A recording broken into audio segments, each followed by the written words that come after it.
Merci, M. le Président. D'abord, vous remercier M. Vaudreuil, Mme Desmostènes, Mme Cloutier, M. Perrault et Maître Dufour d'être ici aujourd'hui pour qu'on puisse échanger, qu'on prenne connaissance de vos recommandations, etc. pour le mieux-être des enfants. Alors, je vais tout de suite aller dans le vif du sujet parce qu'on n'a pas beaucoup de temps, puis c'est super important. Vous nous parlez, puis vous avez fini là-dessus, vous n'avez pas eu le temps de terminer votre mémoire, mais je vais vous amener là-dedans quand même sur le 2 poids, 2 mesures, la différence entre les familles d'accueil et les familles d'accueil de proximité. Vous nous dites dans votre mémoire qu'il y a des choses qui sont différentes, notamment la solvabilité, la formation. La formation, c'est pour le RCR, de ce que je comprends.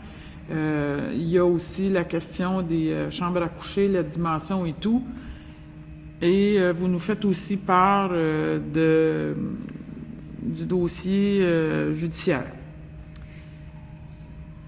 Nous, ce qu'on pensait, je veux vous entendre là-dessus, c'est que le lien significatif pour l'enfant d'une famille d'accueil de proximité, sa grand-mère, son grand frère, sa grande sœur, sa tante, son oncle, pouvait faire une différence réelle de ne pas sortir l'enfant de son milieu qu'il connaît, plutôt que de l'amener dans d'autres familles d'accueil. C'est ce qu'on nous a recommandé à plusieurs reprises dans plusieurs instances. Alors, vous semblez me dire que c'est pas la même chose, puis qu'il doit y avoir des choses qui doivent être prises en compte. Exemple, les pieds carrés d'une chambre pour l'enfant, là, entre avoir sa grand-mère. Moi, si j'avais mes petits-enfants qui devaient être placés, là, ils aimeraient bien mieux venir voir grand-maman Lucie que d'aller chez quelqu'un qu'ils ne connaissent pas, là, même si la chambre n'est pas de la dimension exacte.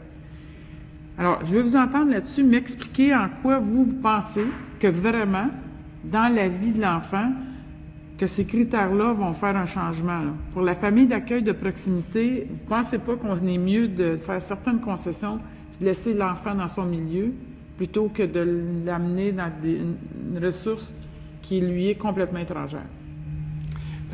Je vais passer la parole à Berthe, mais avant, il y a un commentaire à votre réaction, Madame la ministre. Je vous dirais que ce que vous venez d'exposer, c'est le gros bon sens.